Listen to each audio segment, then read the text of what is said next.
So our last speaker is Rachel Glenister, who is both the fearless leader of J-PAL Global as the executive director, and also a scholar and a principal investigator and one of the co-leads of our education sector. And so it's my great pleasure to welcome Rachel up to wrap things up.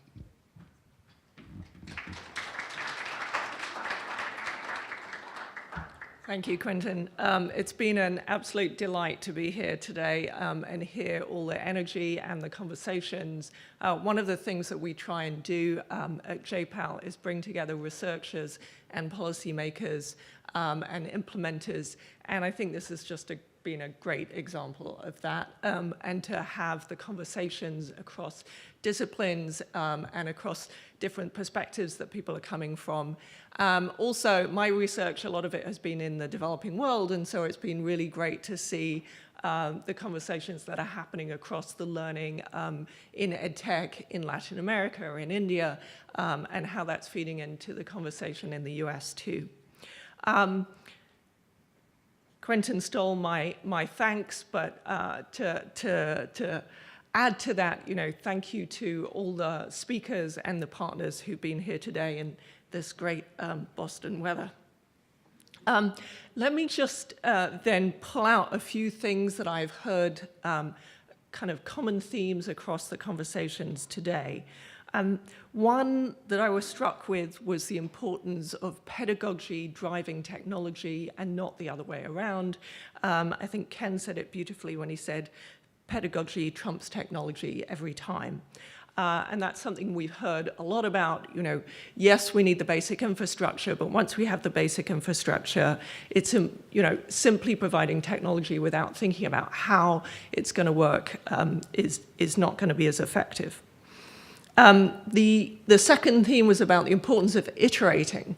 So designing technology based on what we've learned about how the brain works, what we've learned about how people learn, using that to design better technology, and then using research to test those interventions. And then also about learning more about how we use technology in the classroom. So there's kind of people design these interventions, and then how they get used in practice by teachers, by kids, may be very different. And we need to delve into researching that too, not just how it's done as it was originally designed, but how it actually gets used. And I heard 3 call-outs for us to work on. One is that we need to use technology to close divisions rather than, there's a danger that technology can increase divisions across countries, across classes, across races.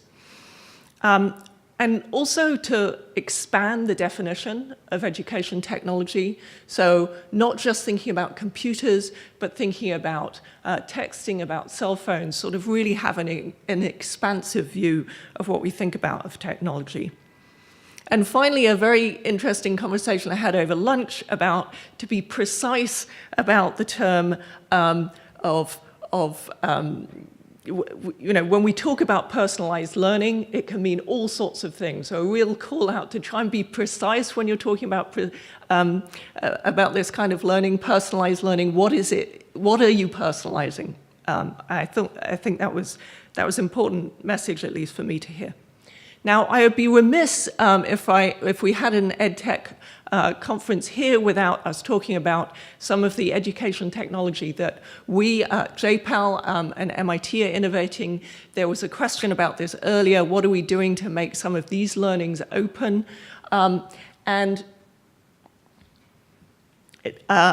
this is something that many of us have spent a lot of time over the last several years working on, which is introducing a new online and hybrid programs.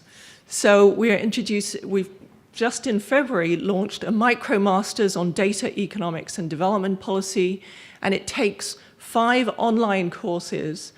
You can take these, people can take these from all over the world, and then try to learn from some of the failures or or lack of successes in online learning, trying to solve the credibility problem in online learning by having proctored in-person exams to complement the online learning so that you really know what people are learning and they can demonstrate their mastery.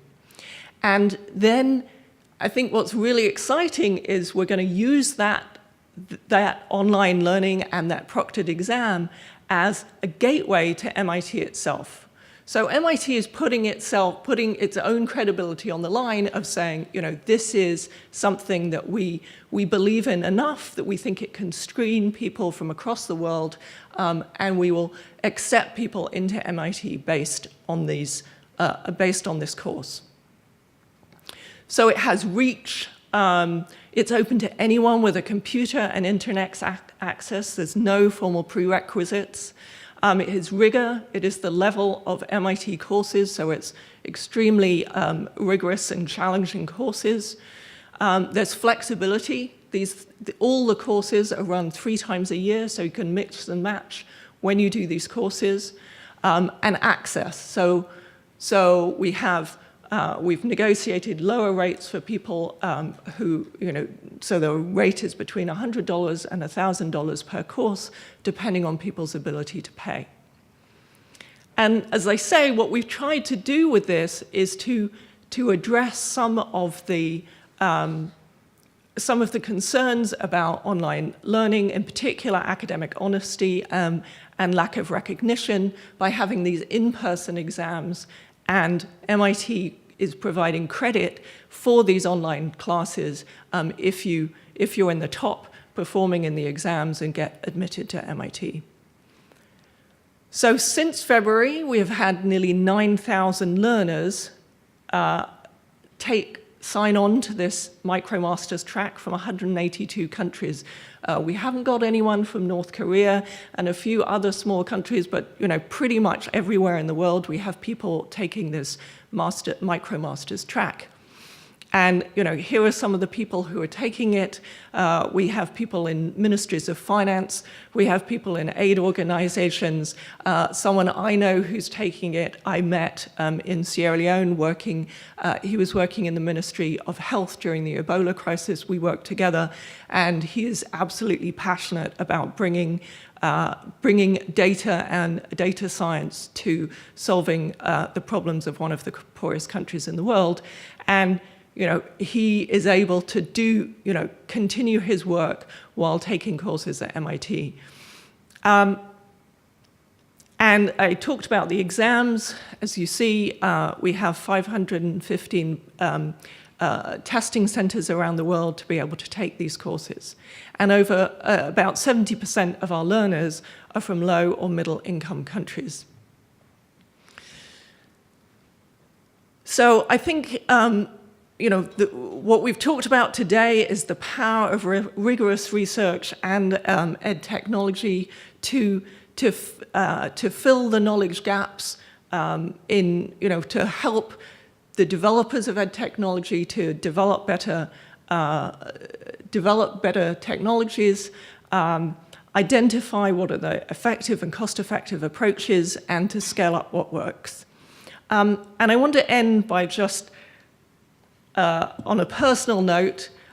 Many years ago, I worked as a volunteer in a juvenile detention center teaching math in a juvenile detention center in Seattle.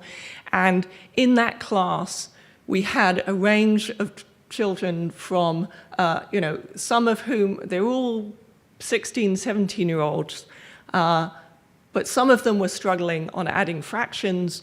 And there was a kid over in the corner who was struggling with equations of planes. And I can tell you I was the only person in the class who had a hope of trying to help him with those questions. But the challenges that those teachers in that class faced of trying to address the learning needs of their kids, from really, and we talked about 5 grade levels of learning. I mean, this was, way beyond that in this class, let alone all the other challenges that those kids, many of whom had been living on the streets, were facing. And just, so for me, that is kind of the passion of what it is we're trying to achieve, the kind of divide that we're trying to to solve with some of these technologies. How do we bring, how do we help a teacher who's facing that tremendous variety of learning in the class to be able to address each and every individual pupil's needs? This is just the start of a conversation about how we do that. I'm really excited about the amazing people that the North America team have managed to bring into this conversation. And I hope that we continue this conversation over the next few years. Thank you.